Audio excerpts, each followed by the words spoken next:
Bienvenue dans 10 minutes, le podcast des Français dans le monde, pour aider tous ceux qui se préparent, qui vivent ou qui rentrent de mobilité internationale. Je suis Gauthier Seyss et j'ai le plaisir de passer 10 minutes avec Julien Fallieu. Nous parlons de expat.com. 10 minutes. 10 minutes. Le podcast des Français dans le monde. Une communauté de plus de 3,5 millions de membres, plus de 500 villes, 197 pays, une soixantaine de fiches pays justement pour mieux connaître les endroits où vous allez peut-être vous expatrier. Bienvenue sur expat.com et bienvenue à son fondateur Julien qui est avec moi. Bonjour Julien.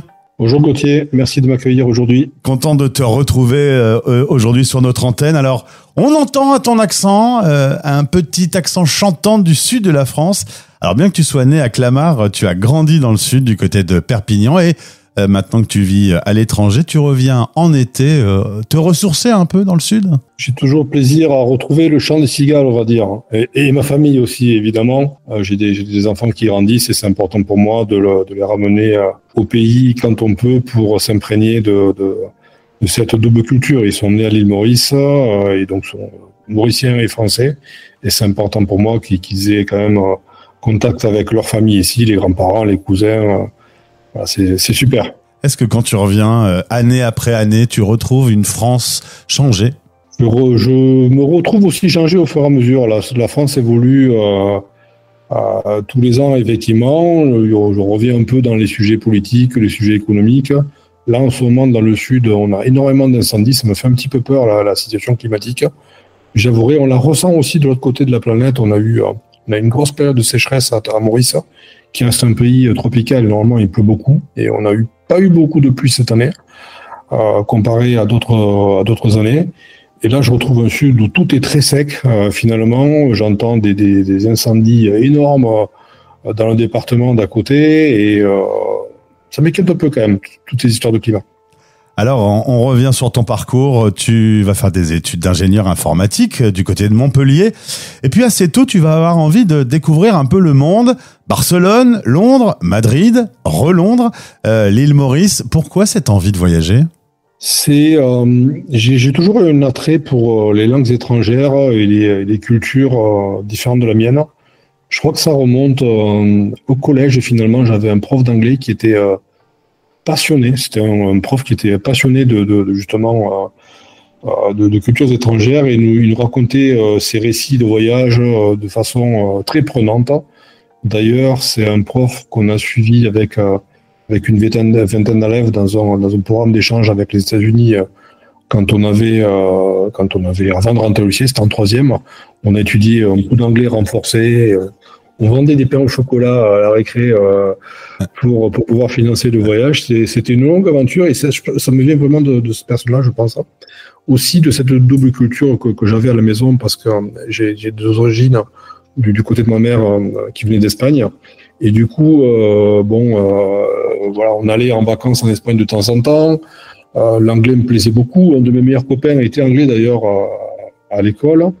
Et j'ai très vite été passionné justement de cet apprentissage et dès que je suis parti la première fois à Barcelone en 99 alors que j'étais encore étudiant, je me suis retrouvé énormément enrichi personnellement. J'en ai appris beaucoup à la fois sur les autres et sur moi-même et quand on y goûte finalement on a envie de continuer. Et c'est ce qui m'a amené à enchaîner sur Londres à la fin de mes études, où j'ai passé quelques années. Suite à ça, je suis retourné en Espagne, mais à Madrid, et c'est là où j'ai créé expat.com à l'époque, qui était un hobby en fait, un hobby d'ingénieur en informatique. L'idée, c'était de réunir des blogueurs du monde entier sur une seule et même plateforme, afin qu'ils partagent leur expérience de vie à l'étranger. Et finalement, ce hobby de fil en aiguille est devenu mon métier en plein temps en 2008. Et j'ai commencé à recruter autour de moi en 2010. Donc, vous voyez, ça fait 20 ans de boulot derrière, 20 ans de boulot et de passion surtout. Voilà, si je n'étais pas passionné par cette activité-là, je pense que j'aurais pas insisté aussi longtemps et que je travaille encore dessus tous les jours et ça me plaît toujours autant. Alors expat.com en effet est né en mars 2005, donc déjà 20 ans c'est sûr, et toujours cette surprise de découvrir qu'autant de milliers, dizaines de milliers, millions même Français vivent hors de notre vieille France, et souvent un public dont on s'occupe pas tellement. C'est-à-dire que quand on n'est pas expat, quand on n'est pas ça de près, on en parle rarement dans les médias français, ils sont rarement mis en avant. Est-ce que tu sais pourquoi on n'utilise pas cette diaspora qui est pourtant puissante? On en a quand même une utilisation d'un point de vue économique parce que les Français de l'étranger font rayonner le pays. On ne vendrait pas autant de services et de produits, de savoir-faire, d'ingénierie française à l'étranger si on n'était pas aussi nombreux à travers le monde. On s'exporte très bien, on a vraiment une belle image en fait. Voilà, il y a tout ce soft power aussi qui est utilisé. Voilà, les JO, les compétitions sportives, voilà, ça fait rayonner la France et du coup ça donne une image très bonne des Français à l'étranger. On a des facilités quand même assez certaines. Et puis on a énormément, on a un corps diplomatique qui est très fort et très développé. Et donc cette diaspora aujourd'hui, on n'a pas un chiffre exact. Non, on sait pas trop. On est autour de 3 millions, quoi. Oui, 2,5, 3 millions. On ne sait pas trop. Il y a beaucoup de binationaux aussi. Et étonnamment, on n'est pas aussi nombreux que nos voisins. Il y a plus d'Allemands, d'Italiens, Britanniques encore plus à l'étranger que de Français. Mais c'est vrai qu'on a un impact quand même sur notre pays, à la fois à l'étranger et aussi au retour, parce que les Français qui rentrent au pays, cette diaspora qui revient, amène un savoir-faire culturel et à l'exportation. C'est très utile au pays. Donc il faut voir ça d'un bon œil.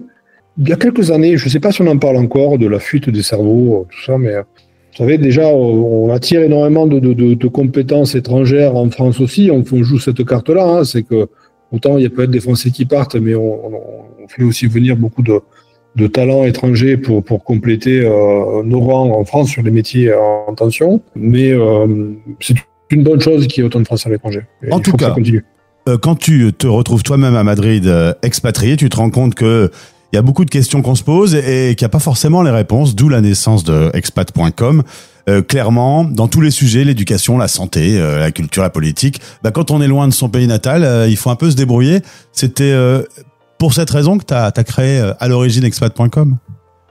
Oui, il n'y avait rien. Il y avait assez peu d'informations pour les jeunes et moins jeunes qui souhaitaient vivre à l'étranger.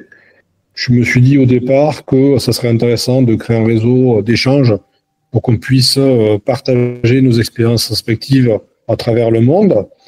Et de fil en aiguille, j'ai réussi à d'abord avoir des sponsors, ce n'est pas vraiment des clients, mais qui m'ont aidé à financer l'activité et à pouvoir amener tout de suite du contenu.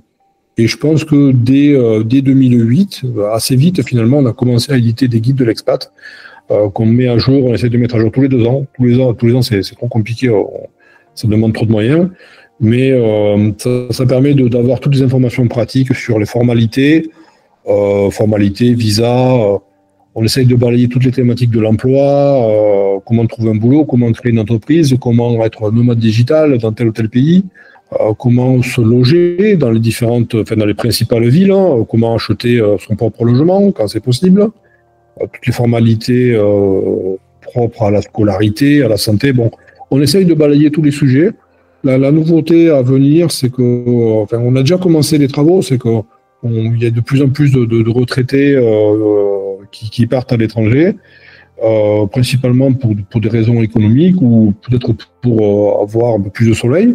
Et on commence à apporter du contenu pratique aussi pour ces personnes. Alors évidemment, il y a la version française, mais tu as également élargi, d'autres langues se sont développées. Globalement, aujourd'hui, expat.com n'est plus que pour les Français. Non, mais dès le départ, quand je l'ai créé, j'étais en Espagne et je travaillais toujours pour l'Angleterre. Donc dès 2005, le site était disponible en anglais, français et espagnol. L'anglais a toujours été la première langue sur la plateforme. Et quelques années après être arrivé à Maurice, j'ai rencontré Francesca, qui est elle-même expatriée italienne à Maurice, avec qui on a eu un super fit. Et à l'entretien, elle fait vivre la communauté espagnole depuis le début. Bon, il y a Javier aussi qui nous aide sur l'espagnol. On est quand même une belle équipe à travailler sur le projet. Et l'idée, c'est de pouvoir accompagner un maximum de personnes. Enfin, moi, quand j'étais à Londres, quand j'avais la vingtaine, je vivais avec un Canadien, il y avait des Suédois, d'Italiens. Et à la fin de la journée, on était à peu près pareil. Donc, on avait la même problématique. Et j'ai toujours prôné l'ouverture. Alors, évidemment, la population numéro 1, la nationalité numéro 1, ça reste les Français, parce que j'ai plus de facilité avec nos concitoyens. Mais quand on se retrouve à l'autre bout du monde, qu'on soit français, belge ou quand on est francophone, anglophone, à partir du moment où on arrive à communiquer la langue, les tips ou les échanges qu'on peut avoir sont ça reste les mêmes. Donc c'est intéressant. Voilà. Julien, on parlait de ces 60 pays qui possèdent des guides, des fiches pratiques, des informations utiles quand on s'expatrie. On parlait un peu du futur. Le challenge, notamment aujourd'hui, c'est de dompter l'intelligence artificielle qui est en train de débouler à toute allure. On s'ennuie pas quand on est à la tête d'un média comme expat.com? Il y a du challenge, en effet. Les IA nous donnent je vais pas dire du fil à retordre, nous rebattent les cartes, en fait, des médias. C'est pas expat.com en particulier, c'est tous les médias. Comment on fait pour faire mieux avec les IA sans être un peu sans créer du spam finalement? Ce qu'on se rend compte, c'est que des petits éditeurs créent des sites de 100% IA et finalement c'est pas l'information un jour, c'est pas du vécu. Nous, ce qu'on souhaite maintenir, c'est une information qui soit gratuite pour l'individuel. On a vraiment un rôle de démocratiser, on souhaite démocratiser la mobilité internationale, la facilité, donc facilitateur aussi. Et on va continuer à travailler comme on le fait aujourd'hui avec des personnes qui sont sur place, parce que nos guides sont rédigés par des expatriés qui sont eux-mêmes dans les pays pour lesquels ils rédigent. L'IA va nous permettre peut-être de corriger les fautes d'orthographe, aller plus vite, ou à déterminer quel paragraphe il nous manquerait pour compléter l'information. Mais on va pas rédiger avec l'IA aujourd'hui. La nouveauté des temps à venir, c'est le service. On va essayer d'aller un peu plus loin sur le service, de monter des partenariats avec plus de professionnels qui vont pouvoir accompagner, parce que nous, on donne un premier niveau d'information. On essaye d'aller assez loin ensuite. Avec la communauté, on peut très facilement rentrer en contact avec des gens qui sont déjà partis et qui donnent des informations bénévolement pour aider ceux qui souhaitent partir. Mais on a souvent besoin d'un professionnel au milieu, à un moment donné, un déménageur, un assureur, je sais pas moi, quelqu'un qui va nous aider à trouver un appartement ou une voiture. Et l'idée, c'est aussi de créer ce réseau de professionnels choisis et recommandés par la plateforme pour aider quand on a besoin professionnel. Donc finalement, on passe de médias à peut-être, on évolue doucement vers du service. Bon, mais ça c'est très plaisant parce qu'on trouve des professionnels qui sont aussi passionnés du métier et plus on couvrira de zones et le mieux ce sera. Alors en tout cas, si vous voulez découvrir ou rejoindre la communauté d'entraide, direction expat.com. Julien, merci. Je vais te laisser dans ton Perpignan pas natal du coup, mais de jeunesse, de familial, on va dire, et profiter de cet été qui risque d'être un peu chaud. Cela dit, t'es habitué puisque tu vis à l'année à l'île Maurice, donc ça va. Voilà, j'ai pas peur. C'est pas la même chaleur, mais on est très bien. Je précise quand même que le site est intégralement gratuit. Il n'y a rien à payer. Que ce soit les contenus ou la communauté, tout est intégralement gratuit pour l'individuel et ça le restera. Eh ben c'est noté. Merci bien. Merci d'avoir présenté expat.com à nos auditeurs. À bientôt. À bientôt, Gauthier. Vos podcasts sur la mobilité internationale sont sur fdlm.fr, Français dans le monde, et sur YouTube en cherchant Français dans le monde.